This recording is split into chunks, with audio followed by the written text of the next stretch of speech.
आपके साथ मैं अंजलि गुप्ता और बड़ी खबर से शुरुआत करते हैं। आपको बताते चले कि 69,000 शिक्षक भर्ती मामले से जुड़ी ये खबर आ रही है कि सरकार चयन सूची का पुनर्निरीक्षण करने की तैयारी में है।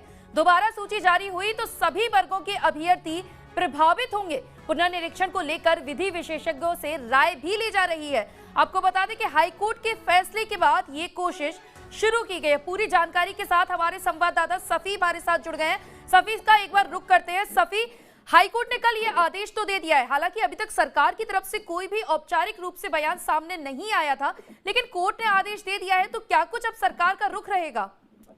बिल्कुल, देखिए अंजलि, अगर सरकार के रुख की बात करें तो सरकार ने जो चयन सूची थी उसका पुनरीक्षण करने की तैयारी शुरू कर दी है। फिर यहाँ लेकिन अगर सूची बनाई जाती है तो सभी वर्ग है अभ्यर्थी उसमें शामिल है वो भी प्रभावित होंगे। प्रस्तुत किया जाएगा तो विशेषज्ञों की राय ली जा रही है। उनका साफ तौर पर कहना है कि पुनरीक्षण अगर तय किया जा रहा है तो जो भी सूची तैयार की जाएगी वो सभी वर्गों के जो अभ्यर्थी है वो जाएंगे। जो है देखिए, उनका अगर बात करें तो काफी सालों से लेकर मामला चल रहा था। एक बार जो भर्ती थे उनको चयन भी किया गया, हाईकोर्ट ने फिर उस भर्ती को रद्द कर दिया। इसके बाद एक बार फिर ये 69,000 शिक्षक भर्ती था, इसका मामला दूर पकड़ गया।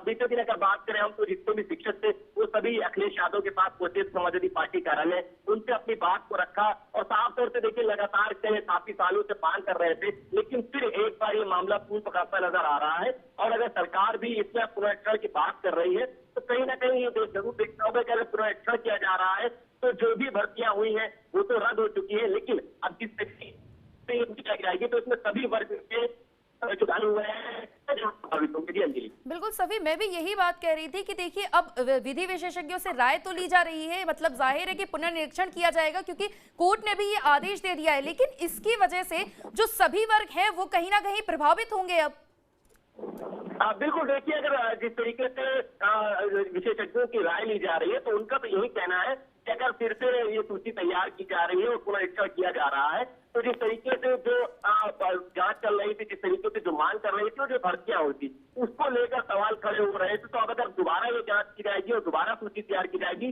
तो इसमें सभी वर्गों के जो अभ्यर्थी है वो प्रभावित होंगे। तो कहीं ना कहीं जो सरकार है वो इस पर तैयारी कर रही है, लेकिन अभ्यर्थी भी इस लगातार अपना एक बार फिर से अगर बात करें हम तो बात कर रहे हैं कि जिस तरीके से जो 68 भर्ती हुई थी अब उसको रद्द हाईकोर्ट कर चुका है, तो कहीं ना कहीं वो भी अपनी मांगों को रख रहे हैं, लेकिन सरकार भी अब इस पर अपना फैसला देने को तैयारी कर रही है।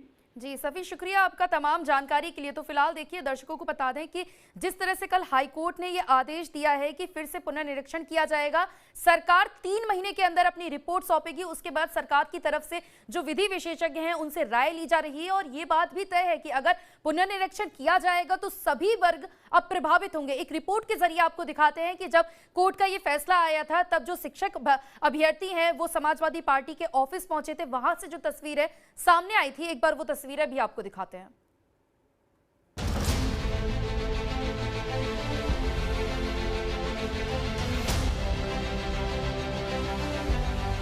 यूपी के 69,000 शिक्षक भर्ती में आरक्षण को लेकर हाईकोर्ट के आदेश के बाद सभी चयनित शिक्षकों की धड़कन बढ़ गई है।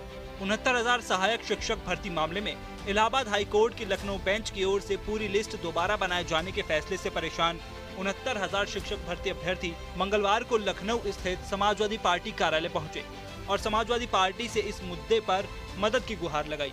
हम लोग 69,000 शिक्षक भर्ती जो पिछले 3 सालों से लगातार आरक्षण मुद्दा में चलता रहा और जिसमें ओबीसी आरक्षण का महा घोटाला हुआ और इस चीज की पुष्टि माननीय पिछड़ा वर्ग आयोग ने किया और उसके बाद फिर लगातार 1 साल आंदोलन करने के बाद माननीय मुख्यमंत्री योगी आदित्यनाथ ने 6800 की लिस्ट जारी की। लेकिन 6800 की लिस्ट जारी करने के बाद अधिकारियों ने गुड़ागड़ित करने के बाद उस मामले को कोर्ट में पटक दिया, बाहर आ जाएंगे। अभी 6800 जोड़ने की जहां तक बात हो रही थी उसमें 3 से 4 हजार कैंडिडेट बाहर आने की कंडीशन पे लाके खड़े कर दिए हैं और इसमें होगा क्या कि जनरल की कटाव ओबीसी की कटाव से बहुत कम हो जाएगी और ओबीसी की कटाव बहुत हाई हो जाएगी, जो कि पूरी तरीके से गलत है।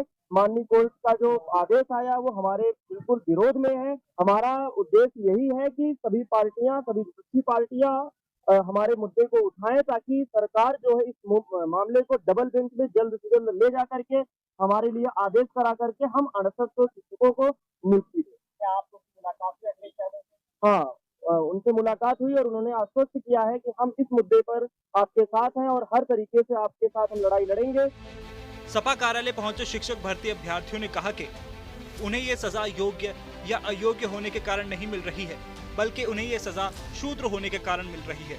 अगर ये शूद्र न होते तो आज विद्यालय में तैनात होते। प्रदर्शनकारी शिक्षक अभ्यर्थियों ने मुख्यमंत्री योगी आदित्यनाथ से नियुक्ति न देने पर इच्छा मृत्यु की मांग कर डाली। हम लोगों को आज तो हमने फिर से ये मान लिया कि हमें जो ये सजा मिल रही, हम अयोग्य हैं इसलिए नहीं मिल रही, हम लोग योग्य हैं इसलिए नौकरी नहीं मिल रही। और इसकी एक और वजह कि हम शूद्र हैं। अगर हम शूद्र न होते तो आज हम विद्यालय में होते। हम शूद्र हैं इसलिए आज हम रोड पे हैं। अब हमारे पास योगी जी से एक प्रार्थना है, हमको नियुक्ति तो वो दे नहीं रहे, अब मुक्ति दें। मुक्ति का मतलब आत्महत्या करने की परमिशन दें, कि जिससे उनको भी लगे कि ये शूद्र हैं, इनको जीने के, जब हमें नौकरी का हक नहीं है तो हमें जीने का भी हक नहीं है। जिस समाज में हमारे हक मारे जा रहे हैं, हम योग्य होने के बाद रोडों पे लाठियां खा रहे हैं, डंडे खा रहे हैं, धक्के खा रहे हैं, भटक रहे हैं, बिना खाए पिए इधर उधर आंदोलन कर रहे हैं, तो हमको मुक्ति दी, आत्महत्या करने की हमें परमिशन दी जाए, क्योंकि शूद्र कुछ कर नहीं सकता। आज हमें फिर से साबित हो गया कि हम महाशूद्र हैं। वहीं सपा अध्यक्ष अखिलेश यादव ने प्रदर्शनकारी शिक्षक अभ्यर्थियों को पूरे सहयोग का आश्वासन दिया और कहा कि शिक्षक अभ्यर्थियों के साथ हैं। वहीं इस मौके पर सपा के प्रदेश अध्यक्ष नरेश उत्तम पटेल ने सूबे की योगी सरकार पर निशाना साधते हुए कहा कि शिक्षक भर्ती में बड़ा घोटाला हुआ है। भर्ती में आरक्षित वर्ग के लोगों के साथ अन्याय हुआ है। समाजवादी पार्टी आरक्षित वर्ग के इन बच्चों के साथ है। 69,000 शिक्षक भर्ती में बहुत बड़ा घोटाला हुआ है। सरकार ने भी माना, राष्ट्रीय पिछड़ा वर्ग आयोग ने भी माना कि 69,000 शिक्षक भर्ती में जो आरक्षित वर्ग के लोग हैं उनके साथ अन्याय हुआ है। सरकार ने कहा न्याय करेंगे, लेकिन ये बच्चे दर दर की ठोकरें खा रहे हैं, इनके साथ अन्याय हो रहा है। समाजवादी पार्टी इन बच्चों के साथ है और ये आरक्षित वर्ग के साथ है। आपको बता दें कि प्रदेश सरकार ने 5 जनवरी 2022 को 6800 सीटों की एक लिस्ट जारी की थी। इस लिस्ट के सामने आते ही अभ्यर्थियों ने विरोध प्रदर्शन शुरू कर दिया था।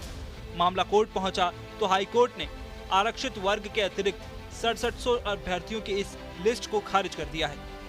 इस लिस्ट को ये कहते हुए चुनौती दी गई थी कि इसे बिना किसी विज्ञापन के जारी किया गया था।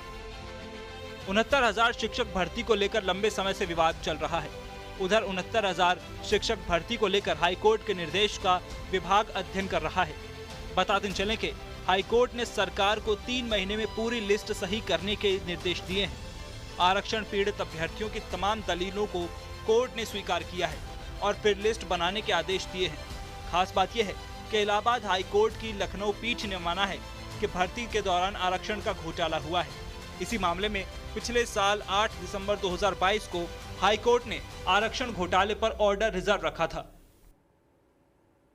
देखिए, आपको बता दें ये मुद्दा आज या कल का नहीं है, बल्कि पिछले कुछ समय से, मतलब एक आध साल से भी ज्यादा इसको वक्त हो गया है जब से ये मुद्दा लगातार चल रहा है। आपको याद हो विधानसभा के जब चुनाव थे तब भी ये मुद्दा जोरों शोरों से उठा था और तब भी जो शिक्षक अभ्यर्थी थे वो लगातार प्रदर्शन कर रहे थे, उनकी बात उठाई जा रही थी। लेकिन जो फैसला हुआ था वो अब कल जाकर हाईकोर्ट ने यह फैसला दिया है कि इसकी जो पुनर्निरीक्षण किया जाए, इस मामले में जो सूची तैयार की गई थी उसका पुनर्निरीक्षण किया जाए। सरकार को फटकार लगाई है, जिसके बाद अब देखना होगा कि सरकार की तरफ से क्या रुख रहता है। क्योंकि देखिए, दो चीजें हैं, सरकार को कोर्ट ने जब फटकार लगाई है तो सरकार को इस पर अपना कोई ना कोई निर्णय लेना ही पड़ेगा। अब ये बात सामने आ गई है कि वो निर्णय लेंगे, विधि विशेषज्ञ जो हैं उनसे राय ली जाएगी, जो सूची है वो फिर से तैयार की जाएगी। अब इसमें यह भी है, सवाल उठता है कि जब सूची फिर से तैयार की जाएगी तो कई वर्ग इससे प्रभावित होंगे। और दूसरी तरफ आपने अभ्यर्थियों की भी बात सुनी कि वो इस फैसले से राजी नहीं है। अब देखना होगा फिलहाल सरकार इस पर क्या कुछ कदम उठाती है, क्या निर्णय देती है।